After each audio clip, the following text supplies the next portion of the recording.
बिस्मिल्लाहिर्रहमानिर्रहीम।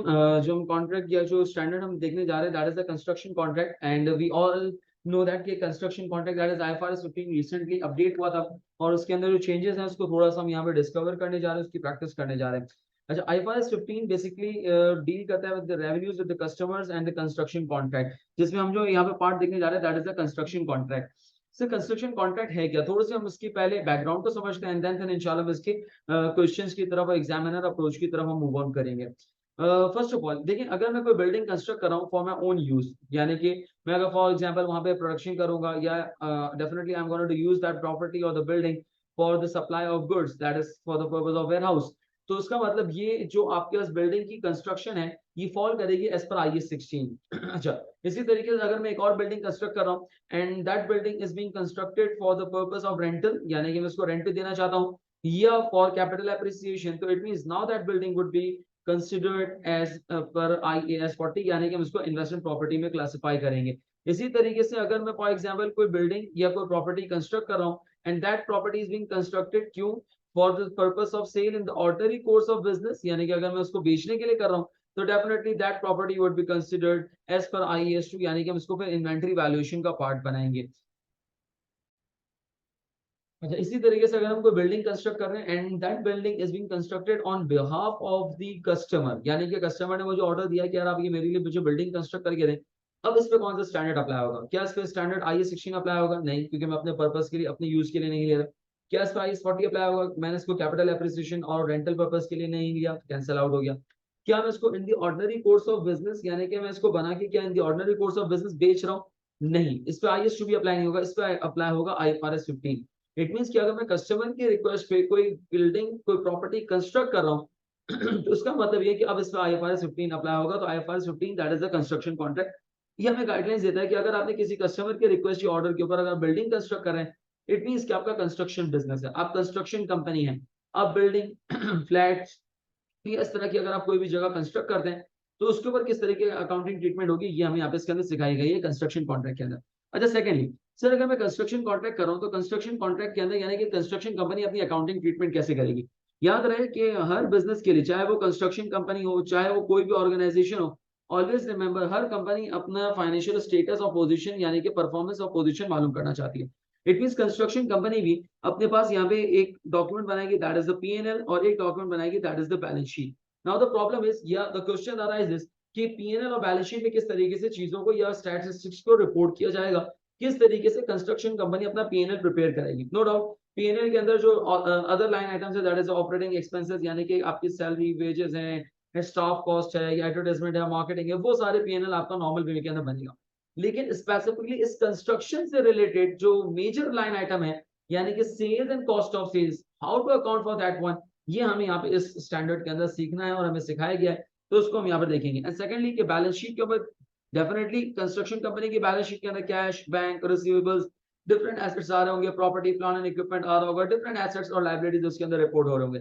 लेकिन स्पेसिफिकली इस कंस्ट्रक्शन कॉन्ट्रैक्ट से रिलेटेड ऐसा कौन सा एक मेन लाइन आइटम है जो कि यहाँ पे ऐड किया जाएगा? जैसे कि अगर कोई एक कंपनी है, फॉर एग्जांपल डिफरेंट बिजनेसेस कर रही है, लेकिन उसने एक प्रॉपर्टी परचेज की है फॉर कैपिटल एप्रिसिएशन या रेंटल पर्पस, तो उसकी नॉर्मल बैलेंस शीट तो बनती है, लेकिन उस बैलेंस शीट के अंदर एक लाइन आइटम एडिशन ऐड हो जाता है जिसका नाम है इन्वेस्टमेंट प्रॉपर्टी। तो इसी तरीके से हमें देखना है कि यहाँ पे कंस्ट्रक्शन कंपनी की बैलेंस शीट के अंदर वो कौन सा लाइन आइटम है जो हमें यहाँ पे इंक्लूड करना है, और वो क्या चीजें जो हमें P&L के अंदर अकाउंट फॉर करनी होगी। तो ये स्टैंडर्ड का एक कलेक्टिव ऑब्जेक्टिव है जो मैंने आपके सामने यहाँ पे डिस्कस किया इसके अंदर। चलिए, अच्छा, एक चीज और इसके अंदर यहाँ पे डिस्कस करते हैं, और जो हम यहाँ पे डिस्कस करने जा रहे हैं दैट इज कि सर P&L के अंदर हमारे पास क्या-क्या चीजें आएंगी और किस तरीके से हमें रिपोर्ट करना होगा। याद रहे P&L के अंदर जब मैं रिपोर्ट करूंगा, तो मुझे रिपोर्ट करना है that is the revenues and expenses, यानी कि कॉस्ट ऑफ सेल्स को मुझे रिपोर्ट करना है। अच्छा, तो P&L के अंदर जब हम बात करते हैं, तो P&L के अंदर हमारे पास रिकॉर्ड क्या करना है, दैट इज हमें रेवेन्यूज और कॉस्ट को रिकॉर्ड करना होता है। अच्छा, रेवेन्यूज को रिकॉर्ड करने के लिए IFRS 15 ये कहता है कि रेवेन्यूज को रिकॉर्ड करने के लिए आपने करना ये पड़ेगा कि दो में से कोई एक अप्रोच या मेथड यूज करना पड़ेगा। दो मेथड प्रिस्क्राइब किए गए, number one the input method and second one is the output method. ये दो मेथड्स हमारे पास यहाँ पे प्रिस्क्राइब किए गए, that is input and the output method. Sir, input method और आउटपुट मेथड में क्या फर्क है? Input method is an internal way of calculating the revenue, and output method is basically an external way of calculating the revenue.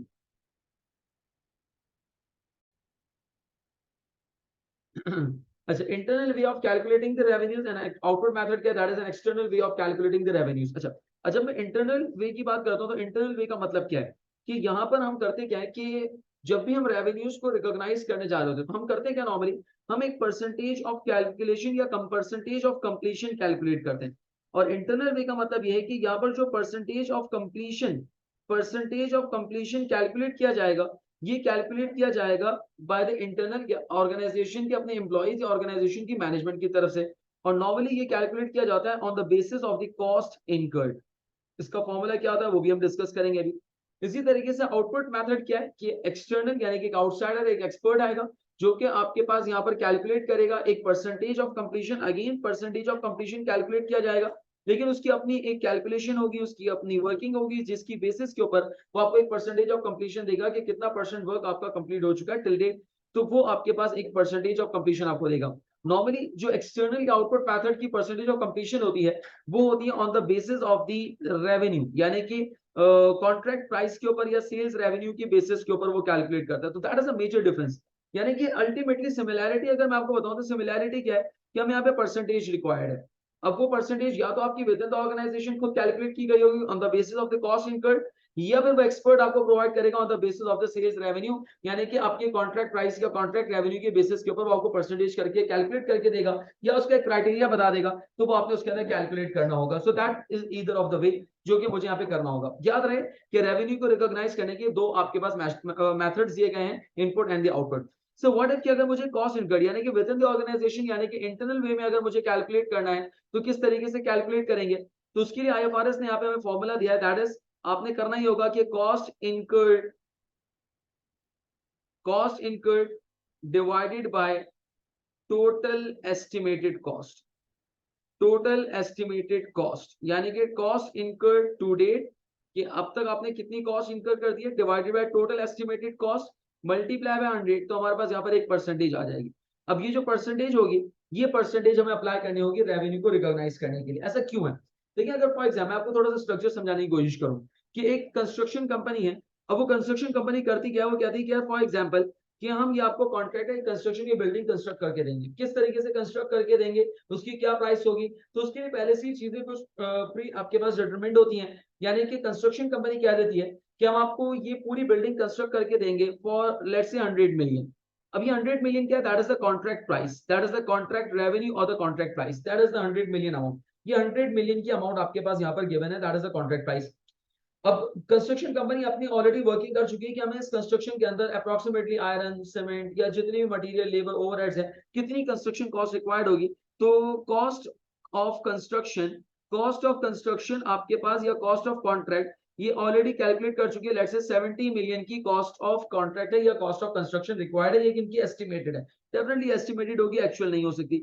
Estimated cost of contract 70 million, it means construction company अपनी working पहले से कर चुकी है कि 70 million की cost होगी, 100 million की कॉन्ट्रैक्ट प्राइस है, तो इट मींस 30 मिलियन का हमारा प्रॉफिट यहाँ पे जनरेट हो जाएगा फ्रॉम दैट कंस्ट्रक्शन कॉन्ट्रैक्ट। तो ये इनकी एक टेंटेटिव वर्किंग यहाँ पर होती है। अब प्रॉब्लम ये कि जो कंस्ट्रक्शन कॉन्ट्रैक्ट है that will last for 3 years, let's say 3 साल के अंदर आपने ये प्रोजेक्ट कंप्लीट करना है। अब प्रॉब्लम ये कि 3 साल के अंदर जब मुझे प्रोजेक्ट कंप्लीट करना है, तो अब मैं इसका अपना पीएनएल यानी कि एवरी ईयर जब कंस्ट्रक्शन कंपनी अपना पीएनएल बनाएगी, तो पीएनएल के अंदर रेवेन्यूज और कॉस्ट को किस तरीके से रिकॉग्नाइज किया जाएगा। तो क्वेश्चन अराइजेस कि मेरी कॉन्ट्रैक्ट प्राइस है that is 100 million, but definitely that contract price और the revenue will be earn और recognised over the period of 3 years. 3 साल के अंदर मुझे ये कॉन्ट्रैक्ट रेवेन्यू जनरेट करनी है, ये प्राइस मुझे अर्न करना है। अब एक जो पॉसिबल सॉल्यूशन नॉर्मली जो कैंडिडेट या स्टूडेंट के माइंड में आता है, that is to allocate 100 million over the period of 3 years, that is equally हम 33% से हम यानी कि इक्वली हम 33 मिलियन एंड 33 मिलियन की अमाउंट को एवरी ईयर इक्वल बेसिस के ऊपर रिकॉग्नाइज कर दें।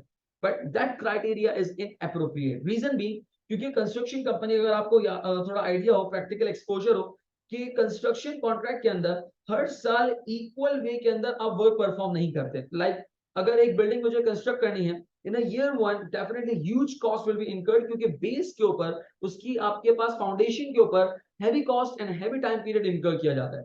तो डेफिनेटली इन ईयर 1 मैं यहाँ पर अगर बात करता हूँ कि मैंने बेस अगर फॉर एग्जाम्पल मैंने ग्राउंड फ्लोर या बेसमेंट अगर मैंने कंस्ट्रक्ट कर दिया है, अब मैं फर्स्ट फ्लोर पे आ चुका हूँ ईयर 1 के अंदर and I have to construct approximately 12 floors. तो इसका मतलब ये है कि सर मैं ये समझ लूं कि मैंने मेजॉरिटी अपना काम कर दिया, क्योंकि बेसमेंट के ऊपर टाइम ज्यादा लगता है। इसके अलावा जितनी भी फ्लोर्स कंस्ट्रक्ट किए जाते हैं 15 टू 20 डेज के डिफरेंस के साथ साथ वो फ्लोर कंस्ट्रक्ट किए जा रहे होते हैं, उसमें इतना ज्यादा टाइम एफर्ट्स या आपके पास कॉस्ट इनकर्ड नहीं होती। इसीलिए अगर मैं इसको इक्वल बेसिस के ऊपर प्रोपोर्शनेट करके लेता हूं तो that would be considered as incorrect.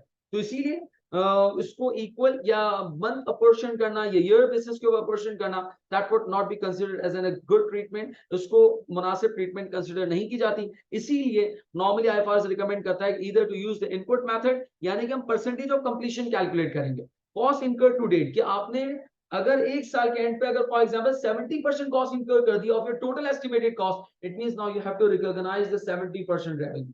इसी तरीके से आउटपुट यानी कि एक्सटर्नल आपको बताएगा कि as per your construction site कितना परसेंट आपका काम कंप्लीट हो चुका है, कितने परसेंट रेवेन्यू का आप रिकॉग्नाइज कर चुके हो या सेटिस्फाई कर चुके हो, तो वो आपको बताएगा, उसकी परसेंटेज के हिसाब से मुझे रिकॉग्नाइज करना होगा। तो इसीलिए हम यहाँ पर नॉर्मली जब रेवेन्यू को रिकॉग्नाइज करते हैं तो टाइम अपोर्शन करके रिकॉग्नाइज नहीं करते, हम रिकॉग्नाइज करते हैं on the basis of percentage. It could either B input और द आउटपुट। आई होप कि यहाँ तक आपको एक थोड़ा सा बैकग्राउंड समझ में आया होगा कंस्ट्रक्शन कॉन्ट्रैक्ट का या कंस्ट्रक्शन कंपनी का, कि कंस्ट्रक्शन कंपनी के अंदर नॉर्मली किस तरीके से सारा काम परफॉर्म हो रहा होता है। अच्छा, मूविंग ऑन नेक्स्ट फेज की तरफ हम चलते हैं। और कंस्ट्रक्शन कॉन्ट्रैक्ट के अंदर जब मुझे रेवेन्यूज और कॉस्ट को रिकॉग्नाइज करना है तो उसका वे आउट क्या होगा, इसको किस तरीके से हम रिकॉग्नाइज करेंगे। अच्छा, उसका वे आउट कुछ ही होता है कि अगर मैं फॉर एग्जांपल एक कंस्ट्रक्शन कॉन्ट्रैक्ट की बात करता हूं, अब आईएफआरएस ये कहता है, आईएफआरएस 15 अपडेटेड आईएफआरएस 15 ये कहता है कि जब कंस्ट्रक्शन कॉन्ट्रैक्ट की बात कर रहे हैं तो सबसे पहले आपने स्टेप 1 परफॉर्म करना है। And what is that particular step 1? Step 1 that is to identify, identify करना है। क्या आइडेंटिफाई करना है? Identify the contract. Sir contract में क्या आइडेंटिफाई करना है? कॉन्ट्रैक्ट के अंदर आपने आइडेंटिफाई करना है whether the contract is a profitable contract. तीन ऑप्शंस होंगे, या तो कॉन्ट्रैक्ट प्रॉफिटेबल कॉन्ट्रैक्ट होगा, और it could either be a loss making contract, हो सकता है कि वो लॉस मेकिंग कॉन्ट्रैक्ट हो, और it could either be a no profit no loss. No profit no loss it means कि एक ऐसा कॉन्ट्रैक्ट आपने कर लिया है कि अब इसमें ना तो आपको कोई प्रॉफिट हो रहा है ना कोई लॉस हो गया, यानी कि एक्सपेक्टेड है कि ना कोई प्रॉफिट, क्यों? मटेरियल प्राइसेस शूट कर गई हैं, कॉन्ट्रैक्ट रेवेन्यू अब आप चेंज नहीं कर सकते, तो ईदर ऑफ द सिचुएशन, तो तीन में से कोई एक सिचुएशन होगी। सर इससे फर्क क्या पड़ेगा? इससे आपकी कैलकुलेशंस के ऊपर एक इफेक्ट आएगा। यानी कि अगर आपका अगर फॉर एग्जांपल एक प्रॉफिटेबल कॉन्ट्रैक्ट है, अगर आपका एक कौन सा कॉन्ट्रैक्ट है? प्रॉफिटेबल कॉन्ट्रैक्ट है, तो प्रॉफिटेबल कॉन्ट्रैक्ट की वर्किंग थोड़ी सी डिफरेंस होगी। कैसे करेंगे इसके अंदर? प्रॉफिटेबल कॉन्ट्रैक्ट है तो आपने यहाँ पर करना होगा रेवेन्यू रिकॉग्नाइज, कि मुझे इस साल कोई रेवेन्यू रिकॉग्नाइज करना है। और उस रेवेन्यू रिकॉग्नाइज करने का फॉर्मूला कुछ ही होगा कि आपकी जो टोटल कॉन्ट्रैक्ट प्राइस होगी, जो टोटल कॉन्ट्रैक्ट प्राइस होगी उस पर आप अप्लाई करेंगे, that is the percentage of completion whether it is from input और द आउटपुट। ये अमाउंट आपकी रेवेन्यू रिकॉग्नाइज हो जाएगी, और फिर इसमें से आप लेस करेंगे, दैट इज कॉस्ट, और कितनी कॉस्ट माइनस करेंगे? That is cost incurred for the year, cost incurred for the year. तो ये आपकी जो cost incurred for the year होगी या कॉस्ट इनकर्ड टू डेट होगी, ये माइनस कर दूंगा तो मेरे पास आ जाएगा, that is the amount known as profit recognized. Amount known as what? The profit recognized. ये एक प्रॉफिटेबल कॉन्ट्रैक्ट को आपके पास यहाँ पर कैलकुलेट करने का तरीकेकार होगा। अच्छा सर, व्हाट इफ अगर लॉस मेकिंग कॉन्ट्रैक्ट है, नो प्रॉफिट नो लॉस है, तो उसकी भी हम डिस्कशन करेंगे। फर्स्ट इस चीज को हम थोड़ा सा यहाँ पे पहले डाइजेस्ट करते हैं। अच्छा, अब सर इसका एक क्वेश्चन करते हैं जरा, और इस क्वेश्चन के थ्रू हम इसको पहले करने की कोशिश करते हैं कि है क्या हमारे पास। एक कॉन्ट्रैक्ट आपके पास यहाँ पर आ रहा है। Suppose that a contract started on 1 January 2005 with an estimated completion date of 31 December 2006। Final contract price, ये आपके पास यहाँ पर कॉन्ट्रैक्ट प्राइस दे दिया, that is 1.5 million, that is 15 lakh. In the first year to 31 December cost incurred amount to, that is 6 lakh, हमने cost incurred कर दिया है।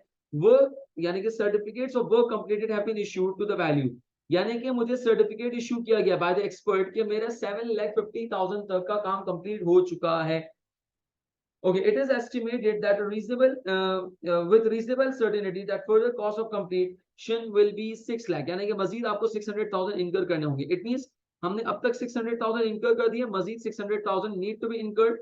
What is the contract profit from the output method? Output method से मुझे करना है इसके अंदर, और मैंने कहा था कि आउटपुट मेथड का मतलब एक्सटर्नल आपको एक आपको समझ लें कि अमाउंट कोट करेगा कि इतना आपने अमाउंट या काम कंप्लीट कर लिया है of your total contract price, यानी कि आपकी जो टोटल कॉन्ट्रैक्ट रेवेन्यू है उसका आपने 7,50,000 का काम कंप्लीट कर लिया। तो फर्स्ट ऑफ ऑल मैं यहाँ पे एक काम ये करूंगा कि स्टेप वन मैं ये आइडेंटिफाई करूंगा कि कॉन्ट्रैक्ट प्रॉफिटेबल है या लॉस मेकिंग है। सर ये कैसे पता चलेगा कॉन्ट्रैक्ट प्रॉफिटेबल है या लॉस मेकिंग है? तो उसके लिए मुझे चाहिए that is the total contract price. Total contract price कितनी है? That is 15 lakh. अभी कोई परसेंटेज नहीं लगा रहा, अभी सिर्फ ये देख रहा हूँ कि ओवरऑल मेरा कॉन्ट्रैक्ट प्रॉफिटेबल है या लॉस मेकिंग है। और इसी तरीके से total estimated cost cost incurred to date is 600,000 plus further 600,000 need to be incurred. It means now the total estimated cost would be that is 1200,000. It means your 1500 minus 1200, 300,000 is the difference, and it means it's a profitable contract. इसकी कुछ नहीं करना आपने, बस आपने सिर्फ इसको identify करके छोड़ दिया कि ये प्रॉफिटेबल कॉन्ट्रैक्ट है। अब प्रॉफिटेबल कॉन्ट्रैक्ट है, स्टेप नंबर 2 अब हम करेंगे क्या? परसेंटेज ऑफ कंप्लीशन कैलकुलेट करेंगे। और परसेंटेज ऑफ कंप्लीशन कैलकुलेट करने के लिए आउटपुट मेथड है, और आउटपुट मेथड के अंदर जो बेस होती है वो नॉर्मली कॉन्ट्रैक्ट प्राइस होती है। तो उसके लिए work certified that is 7,50,000 of the total contract price that is 15 lakh.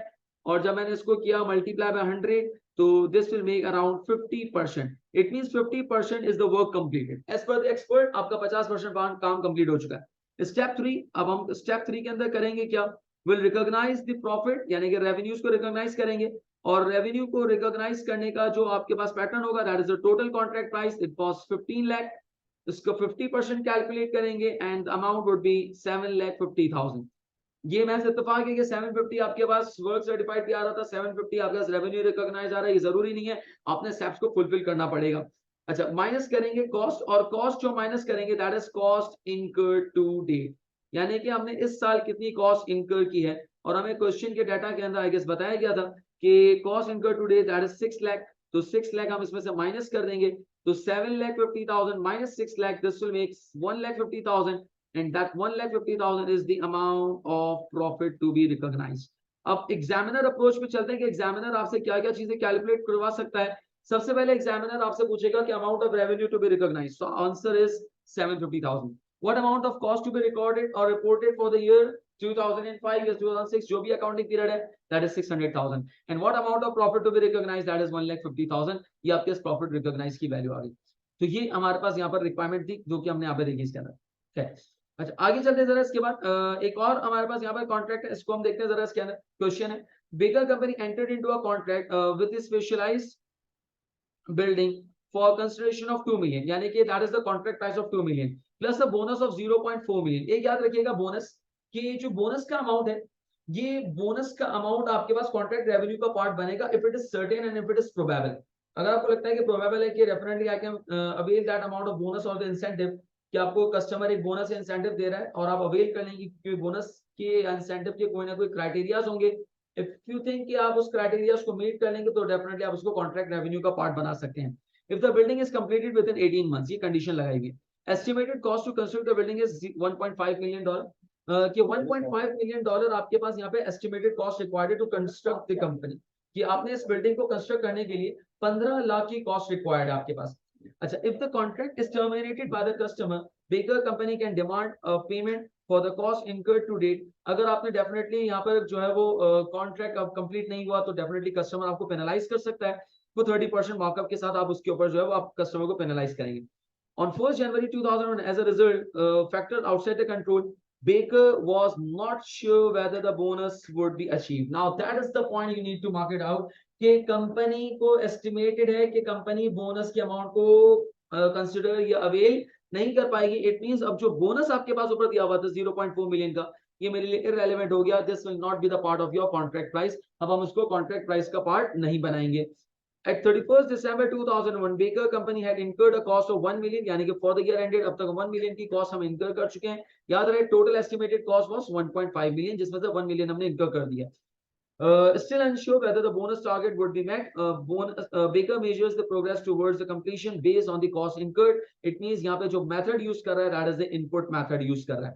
At 31st December, Baker received 1 million from the customer. इसका क्या करना है वो हम देखेंगे इसके अंदर।